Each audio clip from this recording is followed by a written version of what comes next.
Hello, good morning or good afternoon or good evening, depending obviously when you are watching our video today. Welcome to Glasgow Rangers Nation with me, your host, Owen, the channel that brings you your team every single day. The channel that is run by the fans for the fans. Guys, if you want to make sure that you never miss out on any of the latest goings on at Ibrox, and it's all free, guys. Every piece of content we give you is free of charge. We do not charge you for any content. Then hit that sub, ring that notification bell. And if you can give the video a like, guys, it will help out with the YouTube algorithm. Well, Monday morning, not the weekend we wanted, was it? Not the start we wanted to the season. We talked obviously on the pod last night a bit about reflecting back on that disastrous game on Saturday that was quite awful, really, absolutely awful. Our performance was way below what is acceptable for a Glasgow Rangers team. Look, I'll talk a little bit about, just summarise that a little bit first of all, and then we're going to talk a little bit about obviously the exit of Fashion Sakala from Rangers, or so it seems. Also, we're going to talk about James Bisgrove and what he's had to say about Celtic and the ticket allocations for the Old Firm games. More of that to come. Obviously, he's talked very much about that and that. I'll also look a little look ahead to Wednesday night, where Rangers take on Servette in now what is an absolutely crucial game for me against Servette in the UEFA Champions League third qualifying round. A game that we think we really do need to win. But I know there's some fans that don't want to be in the Champions League after the PTSD of last season and the horrific group stage results. Many people want to say perhaps see us go to the Europa League, but personally I'd like to see us win this round, get the 5 million, and then if it is that we're not going to get Champions League, then it's the time to drop down to the Europa League. Well, let's just quickly summarize for the weekend. It was very disappointing. I think three big takeaways for me from Saturday. Number one, there was no plan, there was no tactics, there was no system, there was nothing there. There didn't look to be a method of playing, a system of playing. The formation was, I don't know what the formation was. I don't think the players knew what the formation was. It was very poor indeed. Now, considering we've had 4 preseason games to work on this, a whole summer to work on this, 5 preseason if you conclude the Halisher game, or 6 if you include the Livingston behind closed doors game, this is not good enough. And Michael Beale has a lot of hard work to do before the Servette game, obviously Wednesday, and a lot of hard work to do before Livingston on Saturday. With obviously all these Champions League games in between, it's obviously more difficult to get the players onto the training ground and working towards those games. But he does need to do something. The system does not work, whatever it was. We look narrow. It was poor. It was very poor. Second takeaway was that the play was so slow and so ponderous at times that it does not work. You play at that speed consistently, you give your opposition time to reset, you give your opposition time to drop back in, to get back into their shape, and then you can't break them down. Now, when you're playing with no width, which we were playing on Saturday, that is absolutely a huge, major, critical error. If you want to play with no width, you need to be fast on the break, fast to come out, fast, quick passing. And that's something that Rangers didn't do on Saturday. Your build-up cannot be that slow. Third takeaway was, of course, that the starting lineup was completely and utterly wrong from minute one. The inclusion of John Lundstrom was a huge mistake. I really, genuinely, to this day, do not know what managers see in this player. If he is a professional footballer, then so am I. The guy is slow. He can only pass sideways or backwards. He provides absolutely nothing of any use to this team. Why start him over Cantwell? I cannot understand that in any shape or form. Why not use the best player in Scotland last season? It just makes absolutely zero sense to me. And it was just a pathetic performance from minute one. Another question obviously to come out of Saturday is James Tavernier bigger than the club? Is he undroppable? That is the question. The situation is the fact that James Tavernier looked very poor during pre-season. His defending seems to be getting worse rather than any better, or even staying the same. On Saturday, I thought he was poor again, exceptionally poor. It seems to me that no matter how bad he gets, he cannot be dropped. Either managers don't have the courage to drop him, or they don't have I don't know, that he is undroppable, that he is bigger than Rangers. So it seems at this moment in time that he is the club, which is wrong, because he is not. No player is bigger than this club. Even back through time, when you look at some of the great players we've had in the past, the Loudups, the Gazzers, the John Greggs, people like that, Colin Steens, no one is bigger than this club. John Gregg, even, who is the greatest Ranger of all time, is not bigger than this club. It's something he will say himself. But this seems to be that this captain of ours is undroppable, that he cannot be touched, no matter what he does or how bad he is. Final takeaway I want to talk a little bit about is obviously Connor Goldson. I think the criticism of Connor is very unfair. I think the problem Connor's got is the fact that if you actually look at it in the cold light of day and sit there, he is not fit. He should not have played on Saturday. He's had no preseason. He's got no preseason minutes in his legs. He has not trained properly over the preseason. He is not match fit. To play him again was a mistake by Beale. He should not have picked him and not played him. Balogun should have started in his place. Goldson needs another 2 or 3 weeks to get up to speed, the same way that Cyril Dessers needs another 2 to 3 weeks to get up to speed. Dessers, again, does not look fit. And that begs the question, is he any better than Antonio Cholak? That's a big question, I think, open for discussion. But I want to draw a line on Saturday, and let's move on to look ahead to this week. Obviously, the news about Fashion Sakala, which we'll touch on in a moment, came out of the weekend. But Tuesday, Michael Beale will speak to the media, and we'll find a little bit more about his plans for Servette and which players are fit and which players are able to play from that European squad. Also, Wednesday is the game against Servette, and then Friday we have the press conference ahead of the Livy game on Saturday, which is obviously coming up at 3 o'clock kickoff on Saturday at Ibrox, the first home game of the season, where no doubt Livy will play with 10 men behind the ball, and we'll have to try and break them down. Okay, so let's talk about this man here, Fashion Sakala. It seems that Fashion Sakala has played his final games for the club, which was, I think, the pre-season friendlies. He will no longer be a Ranger. Nothing official from Rangers as yet about Fashion Sakala, a man who divides the fan base hugely, a man who some fans love, some fans love to hate. So it's a very much a contentious one, and I'll give my opinion on him shortly. Fashion Sakala, I think, has dropped the most biggest hint that he is gone, that he is leaving without Rangers officially confirming a move away from the club. It seems likely that a £4 million move to Saudi Arabia will go ahead in the next couple of days, and he will be the next player to exit Rangers, hopefully of a good few. There are strong rumours again and strong reports coming out of Ibrox that Glenn Kamara will be the next to leave for around £5.5 million, which will be a great return on a player that we paid £50,000 for. Fashion Sakala on his Instagram account put these pictures out. He said, "Sea of Ibrox, we celebrated together." And he said, "I'm sending my kisses to the Blue family," and a video of a plane flying away. That, for me, drops a major hint that Fashion is gone, that he has left the club. Now, some fans argue that we could have done with him on Saturday, that his width that he could have provided would have been exceptionally useful, and his pace also would have been exceptionally useful against Kilmarnock on Saturday. Look, Fashion Sakala has his moments, and sometimes he does look amazing. Other times, for me, the problem he has is he just looks awful. He lacks composure. He lacks the finishing touches. And when we really, really genuinely need him, he seems to let us down. 2 games against Celtic, the Fireplay Cup final, the semi-final, when he misses those open goals are unforgivable for a professional footballer. Sakala is an enigma. That's what he is. He's an enigma.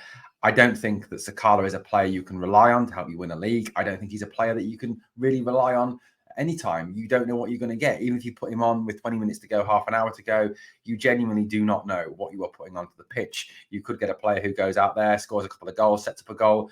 By equal imagination, you could get a player that goes out there, misses a couple of goals, and completely balloons a couple of crosses, which is Fashion Sakala all over. What Rangers need now, if we are to consistently challenge that lot from across the city and in Europe, is consistent players. And Fashion Sakala is just not consistent. He just does not produce consistently. He is not consistently of a standard that is acceptable for this club. Now, I think you can all argue after Saturday, are any of the players at a standard that is acceptable for this club? But at this moment in time, I honestly think that Fashion Sakala is not of the standard we need to compete. Are there players I would rather have seen out the door before Fashion Sakala? Yes, of course there are. Robbie Matondo, Glenn Kamara, players of that, Jet Scott Wright. Yes, absolutely. But you can only sell what people are willing to buy. You can want to sell things, but if people are not willing to buy that, then you cannot sell them on. At this moment in time, it seems that Rabbi Matondo has no takers, that Scott Wright has, other than Pendixspor, who does not seem to be going to be joining, he has no buyers. Now, yes, there is an awful lot of deadwood that I would love to move on from this club. John Lundstrom, another one who I would drive wherever he's going to go, and I'd do it for free. I'd even chuck Borna Barisic into the deal. But at the end of the day, if people are not willing to pay the money, if people are not wanting to buy these players, we cannot sell them, and that is the problem I think Rangers are facing, because for too long now, those players like Lundstrom, like Barisic, are serial losers, and people don't want serial losers in their team. That's just the state of affairs as we have it at this moment in time. And I 100% get that there are players, like I said, that we would rather have booted before Fashion Sakala. But the thing is that Fashion Sakala is a saleable asset. He is someone that people clearly want to buy. The Saudi teams obviously just looked at his statistics rather than obviously looking at particularly scouting his film. And because of that, I think that, that it is a situation that we are able to sell him, whereas we were not able to sell Rabbi Matondo, for example. Okay, so let's talk now a little bit about James Bisgrove. A fantastic job James has done over the summer. Although he only officially took over 7 days ago, he has, I think, been done so much already to drive the standards up at this club, to drive this club forward. Him and John Bennett seem to have a ruthless attitude to any underachievement, and Michael Beale better watch out. But James Bisgrove is certainly a visionary leader for our club, and I think under James Bisgrove's leadership, this club will continue to move forward and go from strength to strength. Now, over the weekend, James confirmed that Rangers expect to be granted an allocation of tickets for the second Old Firm clash at Parkhead, even if Celtic refuse to take up the tickets for Ibrox. Rangers apparently have offered Celtic 700 tickets for the game on September the 3rd, as Brendan Rodgers prepares to play Rangers for the first time since he came back to Celtic. But apparently Celtic are not happy with this. They say it's over safety concerns and access concerns. It's more like they are having a hissy fit because they want the whole of the Broomloan stand, which is just never going to happen again and should never be allowed to happen again. It is ridiculous that we give up the whole of a stand to that lot. At very most, I think a sensible, and I think this is a word that Celtic don't understand. Celtic really don't understand sensible compromise. They don't understand the word compromise. Celtic are the toddler team of Scottish football. If they don't get what they want, they stamp their feet, they cry, they throw their toys out the pram, they have a hissy fit and expect it to all go their way. They really are a bunch of toddlers. But they're not going to get the whole of Broomloan stand. The sensible compromise for me is the European allocation, which was what was given to Borussia Dortmund, Leipzig, for instance, during that Europa League run. 2,500 tickets in the Broomloan is the sensible alternative if there is to be a compromise. The compromise is not just give Celtic what they want, which is unfortunately what they have become used to due to the SFA's weakness towards that club. Celtic, like I said, have confirmed that they won't be taking up those tickets. Rangers do, however, want to take up the 700 tickets for Parkhead. James Bisgrove said, "Our belief is that as a club, and certainly mine as the chief executive coming into Rangers, is that away fans add so much football, the colour, the vibrancy, no matter the game. Then you look at the Old Firm fixture, and having away fans there is a positive in terms of the stadium atmosphere and the worldwide spectacle. We have had discussions to see, based on the number of season tickets we have sold, what we could make available to Celtic, and that is 700 to 750 number that we have available for the last 4 to 5 years. I believe the respective security teams have met, and there have been reassurances made by Rangers security. Extra staff and extra stewarding and extra policing will be available on the September the 3rd. That is the conversation we need to have with Celtic in terms of what they want to do." Going back to the start of my answer, we believe that away fans should be at football matches. So yes, we would want Rangers fans to be at Parkhead in December. Absolutely. I think we will just be consistent in our communication and our stance on that. I am not sure one has to necessarily impact the other. We just need to see where the next conversations go in terms of the meetings with the different stakeholders. But again, I will reinforce the desire that is our desire to have Rangers supporters at away games, either is it at Celtic in Europe or domestically in Scotland. A very admirable stance there from James, and a correct stance as well. Away fans should always be in the ground. It is about creating atmosphere. It is about creating a spectacle. It is about selling a product at the end of the day. That is what football has become. Celtic are not interested in selling a product. Celtic are not interested in in changing anything. They love the status quo the way it is because it's going their way. And as long as it continues to go their way, they will not want a break from the status quo. This is just plain fact. Celtic are holding back Scottish football with their attitudes, with their way they think, because it suits them. And as a club, like I said, they are like a bunch of toddlers that need to grow up and move into the 21st century and not behave in the way that they continually do. I know this may seem out of order to say that, or you may agree with me, but the problem is, like I said, Celtic want what they want, and when they don't get what they want, they have a hissy fit over it, and it's pathetic. They are just absolutely pathetic, and it's a fact. It is a plain as the nose on anyone's face. It is a complete and utter fact. And I admire James Bisgrove for his stance, and he's right. At the end of the day, Rangers have to look after their fans first, have to look after our season ticket holders first. Our stakeholders, our fans are the most important. We do not kowtow to any team on that, whether that be Celtic, whether that be Bayern Munich, Real Madrid, Kilmarnock, St Johnstone, or Livingston. You have to back our fans. You have to support our fans. And if that is the way that James has said that we have to go, then that's the way we have to go. We have to back our fans. And we have to give our fans first rights to watch their team.